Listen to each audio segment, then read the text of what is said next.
Maybe I ought to start calling this coffee commentary. Seem to be doing more of it in the office than I am on the porch. All this stuff changing in college football all around the world, teams moving from one conference to the other. Is all of this change, the shifting of the tectonic plates, is all of this change better or worse? Is it good for the overall sport, or is it bad? Does it make it better, or does it make it worse? That's really the question here. I don't know that I can answer it, but we can talk about it. Look at that giant hole by my mailbox.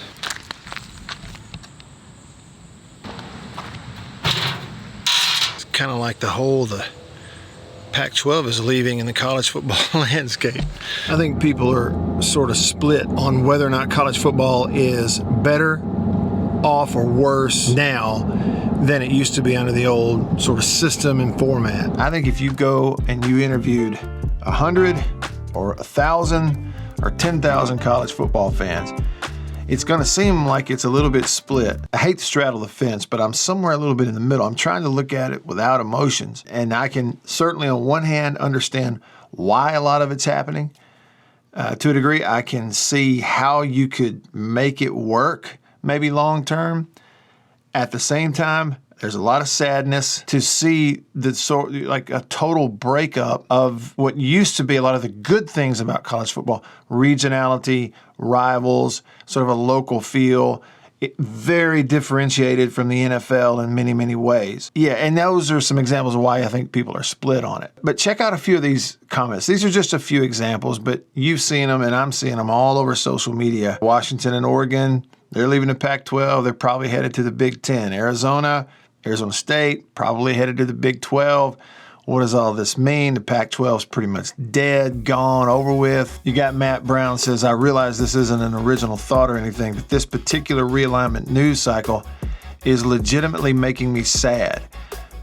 I've seen the word sad a good bit. Here's another one. This is the Reddit college football Twitter account. Look at this. These are dark days. A handful of administrators and executives are destroying decades of tradition so that a few rich schools can get richer. Fans don't benefit from what's happening here. They're destroying what makes college football special. And when you start getting that kind of feedback from somebody like the folks at Reddit College Football on Twitter, then it gives you an indication, even though some of this is inevitable, there's going to be some criticism. The question is, are we going to get down the road somewhere 10 years down the road and look back at this and go, boy, those were some mistakes? Some people want to see college football go to the NFL 2.0. Instead of 32 teams in the NFL, double that. You got 60-something teams in college football. They're at the top level, their own level, like a professional league, kind of like the NFL, and everybody looks at it as going, well, that's where it's headed, and some people are for that. Here's the thing, though. You don't have a pay structure for athletes. You don't have contracts for the athletes. You don't have any sort of cap structure for the franchises. You don't have any structure over the free agency in the NFL 2.0. And you don't have any sort of regulation and rules that the franchises must follow. It's nothing like the NFL. And those things are part of the reason the NFL is so immensely popular across the entire country, even in places that don't have NFL teams. That's my sprinkler. 2 times in the last week, I ran the sprinkler. Both times it rained the following morning. I went to a church one time where the music up on stage was like a concert. It really wasn't like worship. It was more people trying to perform. And I remember thinking, you know, if I want to see a concert, I'll go to a good one. And I feel like if we try to make college football the NFL 2.0, like mini professionals, I think a lot of people are going to look at it that way. Look, if I want to watch pros, I'll watch real pros. Without those things, a pay structure for the players, rules and regulations that you follow, contracts for both ways. Without those, you don't have a league. You have competition, you have an entertainment product, but you don't really have a league. If you can't enforce, then you don't have rules. If you don't have rules, you don't have a league. You got competition, you got, the WWE, you got entertainment television, but you don't have a league. Probably do have to point out as a financial. It is a financial win for a couple of the conferences what's going on. When all the power and the structure starts breaking down, the one or two most powerful have the best chance to be okay, and that's what we're seeing right now. The financial. That's what's driving all this, right? Financial jockeying and shifting and moving and positioning. That's what's going on. If we stop, look at it from a distance and go, why are we here, right? So many things have changed since the 70s, 80s for sure, even 90s, early 2000s. This is an upheaval, right, of the system and the structure. Why are we here? One broad answer I could give you is this.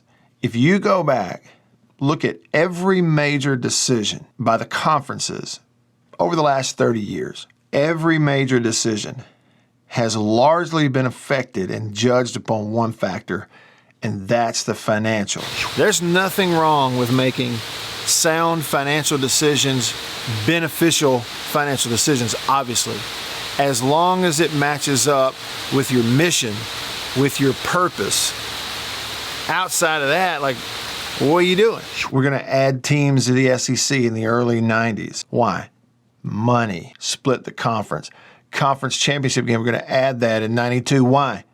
We're going to make more money. Recently, the SEC saying goodbye to CBS, its longtime partner. The classic 2:30 game on CBS national broadcast, it was branded as a deal. It helped to grow the conference, but bye-bye, CBS not paying enough. We need more money. Okay, so I know that's the name of the game in business, but every major decision made by the conferences for the last at least 30 years has all been about what benefits us the most financially. The idea of making decisions based on who you are, which is an educational institution, an institution of higher learning, educational decisions, those maybe have been factored in and talked about. They weren't the major factor. So for that amount of time, let's go 3 decades, you make every decision based on primarily how do we get more money. Well, you look up here now and you're in a situation where that has driven you to this point. Your decision-making pattern is more money. And so now what's it about? More money for the conferences, for the schools.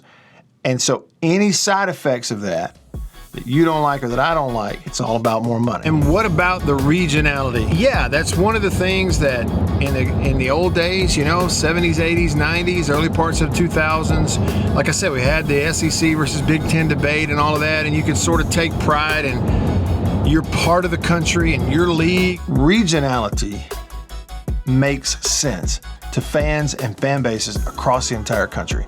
I can look at it on a map. It makes sense. The Pac12, West Coast, Midwest Big Ten, Southeast, Southeastern Conference, ACC, Atlantic Coast Conference, the East Coast. I mean, the regionality has always made sense, and you can look at the NFL divisions. They make sense geographically. They have divisional rivalries.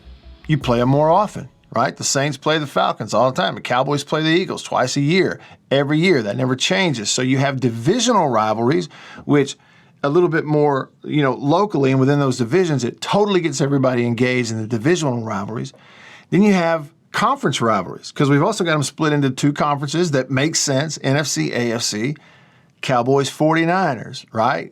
So some of those things just make sense, and it's something that fan bases collectively over the years have been able to grab onto and hang onto and go, all right, I'm in, because this makes sense. I kind of feel like this move towards 2 super big conferences, super all-powerful conferences, is maybe in preparation for they're going to be employees, players, or like we're going to have contracts, many professionals, or revenue sharing, like getting ready for that down the road. And I would bet that the leaders are hoping that it's a slow enough move, a non-abrasive enough change over a long period of time to where you and I fans, it doesn't really drive us away. Like we don't even hardly notice it. We just kind of hang in there with them throughout all of this over the long haul. In any business model, you need your customers / fans to be able to look at it and go, yeah, this makes sense. In order for them to kind of throw themselves into it emotionally and everything else, it's got to make some sense.